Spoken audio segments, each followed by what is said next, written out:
Mr. and Mrs. North, starring Barbara Britton and Richard Denning.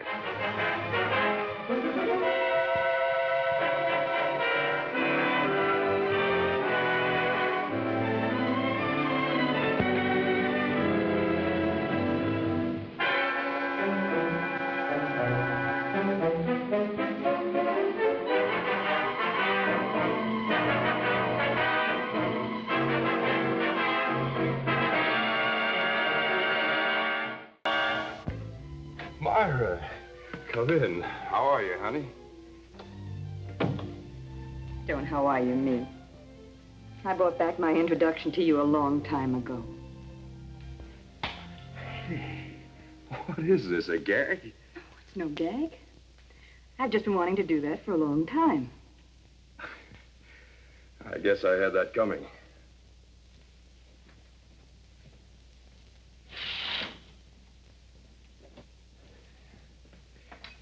Good to see you, Myra. Really? You could have seen plenty of me while I sat around that crummy hotel room for 2 days, waiting, while you were out having yourself a good time with all that money. Well, $2,500 of that is mine. Look, honey, I can explain. I don't want any explanations. I just want the money. What about your husband? This has nothing to do with Bruce. I only want the dough that's coming to me. Look, darling, it's a long story. If you'll only... You've conned me for the last time, Neil. Look, baby, I'm working on a deal, a big deal. And if it comes through, we'll be rolling in money. I know what your big deal is. It's George McMahon's daughter, the oil man. It's quite a nice break for you, Neil. And she's pretty, too. And rich.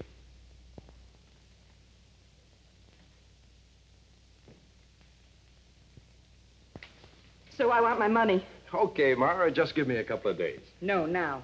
Look, baby, I haven't got it. You know, I've been following your career in the gossip columns. You must have spent quite a good deal on the McMahon girl. That's just the point. I've got a tremendous investment. And if it pays off, If it pays off, I won't be around. And neither will you. Unless you give me that money tonight.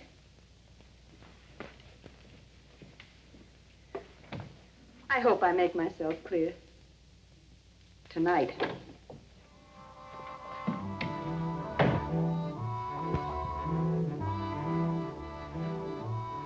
This is called dreamy. Well, you see, it's for my wife's birthday. What was the name of that perfume again? Something about Paris, I think. Oh, you probably mean honeymoon. Yes, that's it. The small or the large size, please? Large. And can it definitely be delivered this afternoon? Charge or cash, please? It's a charge. Gerald North, 24 St. Anne's Place.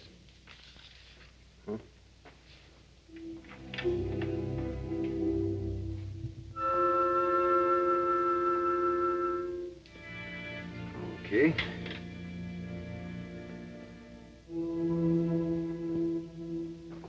Happy birthday, darling. Jerry, you promised to be home early tonight, and it's after 7 o'clock. I know, I'm sorry. I had trouble with some contracts. You've been promising to take me to dinner to Piero's for 2 months. Look, I just want to shave, and I'll be ready within 10 minutes. I promise. Jerry, a package arrived this afternoon. I didn't know whether or not I should open it. Sure, go ahead and open it.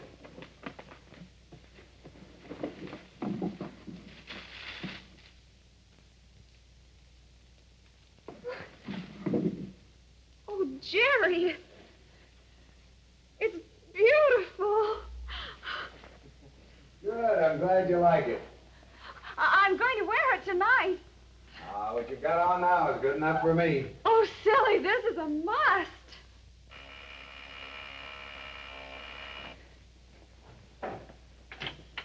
Ms. North? Yes?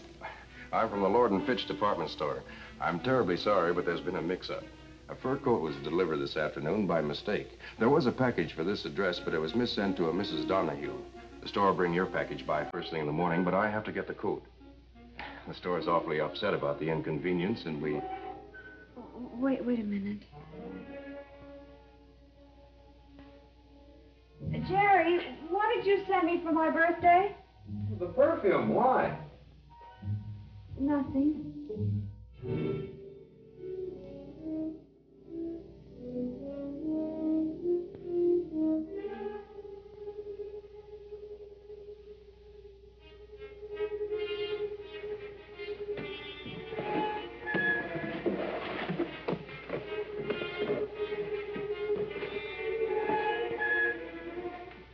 You're right, it was a mistake. Thank you very much, Mrs. North. Sorry to trouble you. We'll bring your package by first thing in the morning. Good night, ma'am.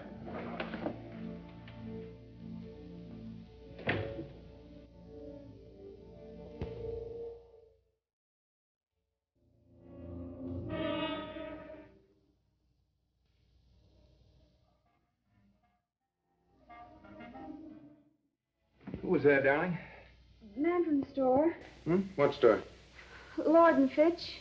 Oh, I thought they delivered it earlier. They delivered it wrong. Hmm? They sent a fur coat. Oh, darling, I love the perfume. Honest, I do, and I'm almost out of it. Darling, what are you talking about? The mink coat. The store sent it, and I thought it was your present to me. But instead, you sent the perfume that Mrs. Donahue got, and so the man came for it just now. Now, Pam, just a minute. Let me get this straight. The department store sent you a mink coat, and a man came just now to pick it up again, and he said there'd been a mistake? And how sorry the management was. Oh, Pam, that's one of the oldest confidence rackets in the world. You mean it wasn't a mistake? And the delivery man was a crook? Yes. But he had such an honest face, and he seemed so upset. Oh, not nearly as upset as I am. They forged my name, and that coat's on your bill. Do you remember what he looked like? Now, wait a minute. Oh, Jerry, I'm sorry he got away. Maybe the doorman knows that cab driver. Come on, Pam, we've got to find that coat. Come on, hurry up. It's a good pelt. I give the full price, 1,500. I gotta have 2,500. 15 is tops. Look, it's an $8,000 coat. I'm only asking 2,500. 15, take it or leave it. I'll take it. You've been pretty busy lately, huh? Yeah, I'm working on something big. Something to make this look like chicken feed. That's why I need the extra grand. Well, if you do something else, you know where you can find me.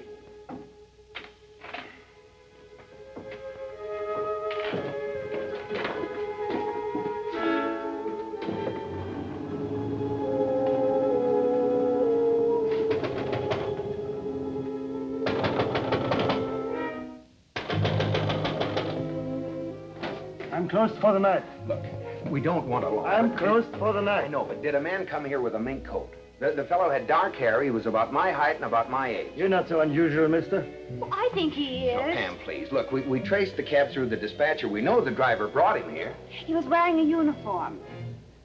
The man is a thief. He stole a mink coat that's on my husband's account. I thought he brought it home for my birthday, but... Well, oh, the rude. Come on, there's nothing we can do about it here. I'm starving. If you any idea how much a coat like that costs, how can you eat at a time like this? I'm hungry, and it's my birthday.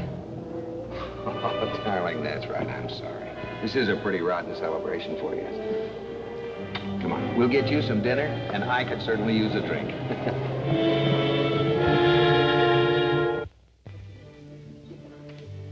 I really shouldn't drink anymore. I suppose it doesn't bother you. Daddy says you theatrical people drink all the time. Of course, he does a lot of drinking himself, but, well, it's different down home. Well, then you can drink as much as you like because you're theatrical people yourself now. I sure wouldn't call what I've done being real theatrical, a few high school plays. Of course, I did do Joan of Arc and a little theater group in Dallas. I suppose that was mostly because Daddy gave him the new switchboard and curtains. Well, he certainly didn't have to.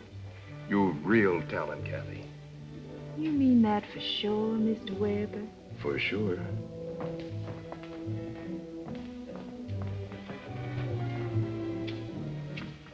I've never been so hungry in my life. Darling, have anything you want. Sky's the limit up to $250. Thank you, Max. I thought thought you were just teasing or maybe being nice, saying you wanted to put me into your show. Oh, no, Kathy. I meant it. I know I've got no right at all drinking like this. You know, Neil, I spoke to Daddy about back in the show. He was a little suspicious at first, but, oh, not after he met you, but before. You see, Daddy always says oil draws more flies than honey. That's very clever of your father.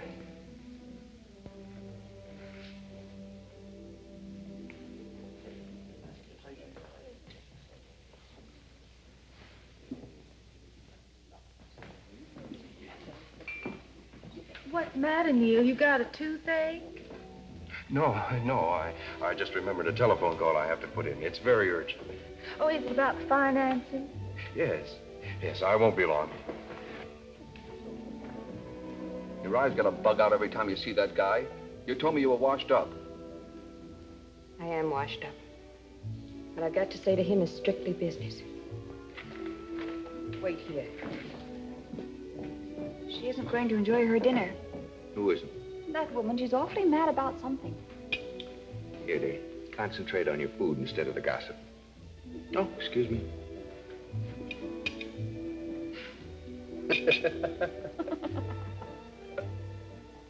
Does Bruce know you came to see me? Bruce knows that the only thing I want from you is money.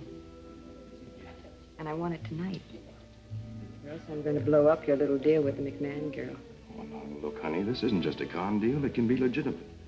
I can marry the girl. And just because it's legitimate doesn't mean that we can't see each other. Tonight, I saw how limp-eyed she was. I think it's just about time for the jealous girlfriend routine. No, we can't do that. It would ruin everything. It's your responsibility, honey, not mine. Just give me a few more days. Tonight. Now, I'll be at your hotel in an hour. Make sure you're there. You two been here long enough to raise a family. Shut up, Bruce. I told you that this was strictly a business deal. Yeah, it's always been a business deal. Only I get the business. You walked out on me twice to go with him. Now I'm going to get what's been owed me for a long, long time. And that's the last that either of us will ever see of him. Let's get out of here.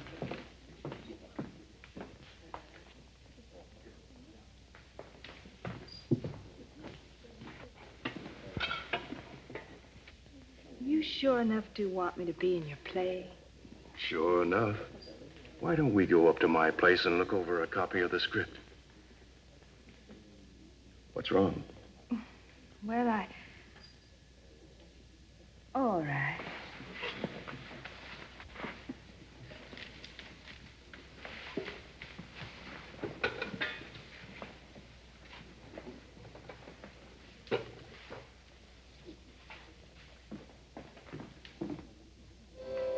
Jerry, that's the man. What man? The mink man, the one with the coat. He just went out of here. Are you sure? Sure, I'm sure. Well, go ahead, quick. Watch where he goes. Keep the change.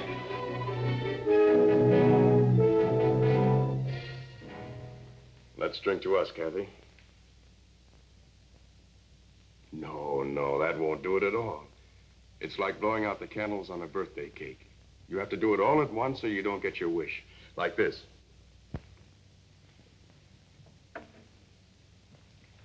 There. Is that the way? No. This is the way.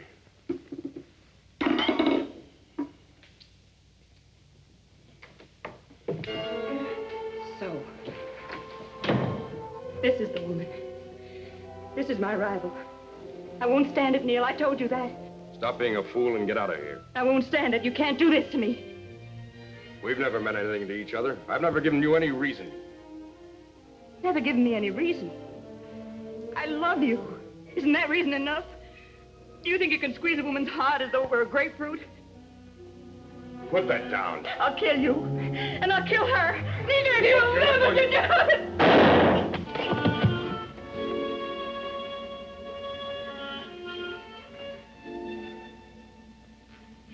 She shot herself. She's dead. Oh, don't cry, darling. We can't go to pieces now. We're in a nasty spot. This would be awful publicity. It could ruin my entire show. And what's worse, darling, it could ruin your reputation. I don't care about that, Neil. They might even try to say that we killed her. What are we gonna do, Neil? There's just one chance. It's not legal, but it certainly can't matter to her now. We've got to get rid of the body. How? I know some people who'd do the job, but it would take about, well, $5,000. You see, I've got every cent I have tied up in my production. Oh, I have a few assets. I could raise the money naturally in a day or two, but, well, that would be too late. I could get the money from Daddy. I could get it right away. I know he's home. It would have to be in cash. Oh, Daddy always has lots of cash around. Daddy says oil don't do anybody any good in the ground, and money don't do anybody any good in the bank. This is a terrible beginning, Kathy, but I swear I'll make it up to you.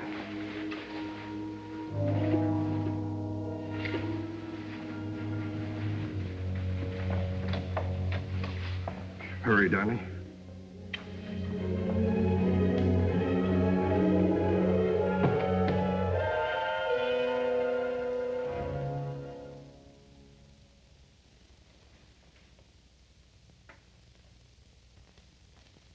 You sure haven't lost any of your charm. Though a dumb dame like that is hardly a fair test. You're a cynic, Myra. You can't appreciate the beauty of innocence. Oh. You probably can't even remember it. And by the way, you almost lost up the whole act when you started on that squeeze a woman's heart like a grapefruit. I thought I was going to laugh right in your face.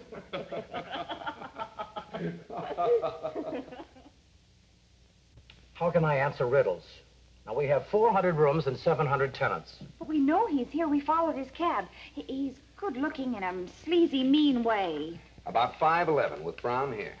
Parted on the right side. Dinner clothes and a white shirt. And a maroon tie and black shoes. And a white handkerchief in his breast pocket. 936. Thank you.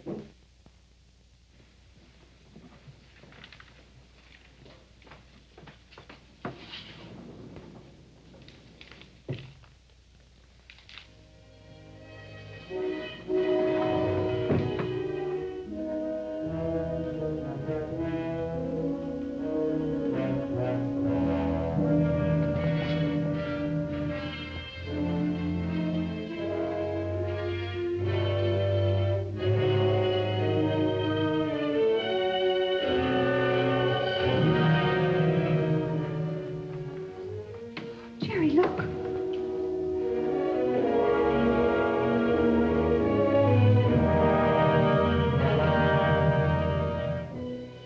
Dead.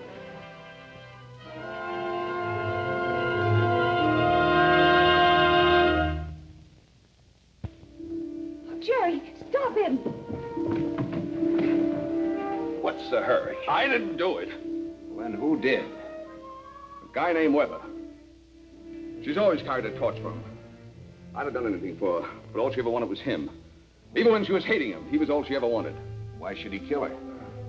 He's been playing around with Kathy McMahon. Her old man owns half of Texas.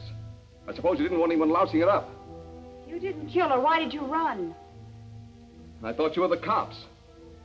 I still got a couple of forgery raps around my neck, but no murders. I never killed anybody. Yet. What were you doing here in the first place? I came to kill Weber, Who is she? my wife. Look, Jerry, she has a gun in her hand. To make it look like suicide.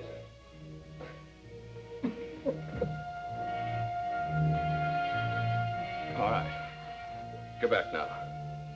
I thought he was really grief-stricken. I am. Enough to get the guy who did this. Come on, move. Over there. Now, if you two will stand there nice and quiet, nobody will get hurt. But don't try to follow me. I'm going to get Weber. And I'll get anybody else who gets in my way. I'm going to lock you in here. Give me 5 minutes. Then you can start your yelling. Just keep out of my way.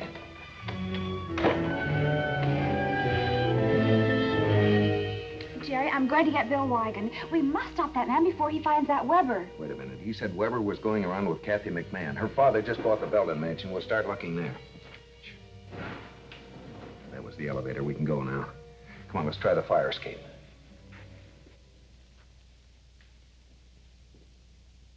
Darling, I thought something was wrong. There is. There's a lot wrong. You're not going to get the money from my father or anyone else.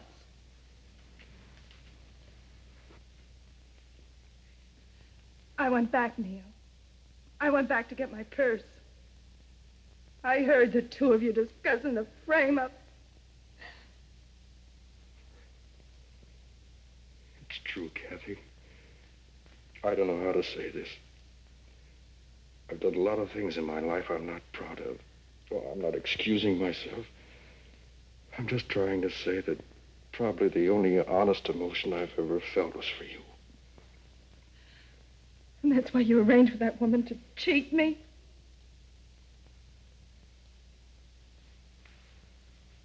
$5,000? I could have had 100 times that by just marrying you. No, Kathy, this was an old debt, something that had to be paid off. I thought with your help I could change all the rotten things I'd been, the things I'd done. I know it's too late to even hope for another chance, but at least believe that this wasn't a lie. You better enjoy that, Weber. It's the last thing you're ever gonna do. Myra always wanted you. Well, she can have you now. I'm gonna kill you the same way you killed her. Killed Myra? What are you talking about? But it was a frame-up. She's not really dead. Try and tell her that. I just left your hotel room. I found her body. Look, you must be crazy. What reason would I have for... Killed her. I'm gonna see to it that you... Oh! Oh! That's him, Jerry. That's the delivery man. What have you done with that mink coat? I guess you're Kathy McMahon. Quite a crowd you got yourself mixed up with. Oh, no, you don't. I've had enough trouble with you tonight. He killed my wife. He was afraid she'd lost of his plan to marry into all that McMahon dough. Well, you're going to have some trouble explaining what you were doing in the apartment with her body. Oh, no, I'm not. Because I can prove where I was up to the minute you found me. And they can tell she was dead a lot longer than that. All right, I'll tell you who killed her. It was Kathy. We'd work a frame up, Myra and me. Kathy came back and heard it. Is that true? I did come back and hear what they were saying, but... All right, it's true. I killed her. But I didn't mean to.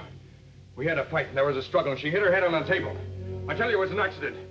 She wasn't shot? I'm sorry, Kathy. I really did want to start a new life.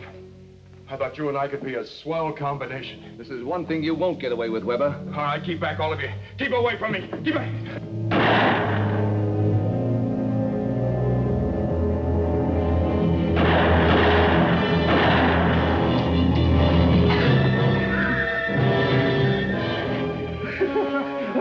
That's a pretty funny ending. The gun she used for the frame-up. It was loaded with blanks.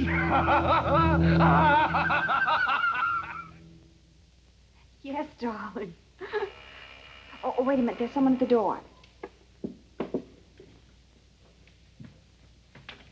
This is Gerald North. Yes.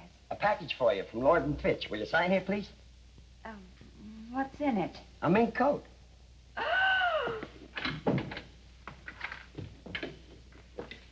Jerry, they're trying it again. The mink coat. A man just tried to deliver it. Oh, but damn, I sent that man. Happy birthday, darling. You've earned it. You mean it's mine? Oh, Jerry, I'll put it right on it and come down to your office and you can take me to lunch. Bye. Isn't my husband wonderful? Lady, will you sign this, please? Oh, you have no idea how much trouble we've had with this mink coat. Yeah, lady, but just imagine how much trouble the minks had.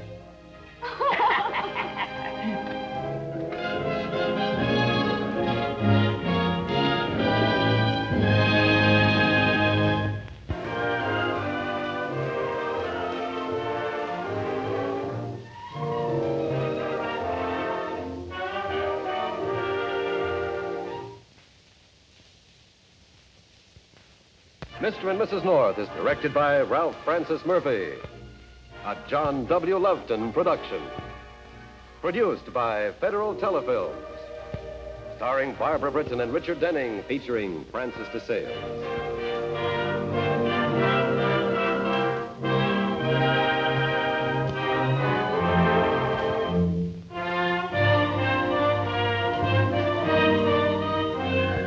This has been a film presentation.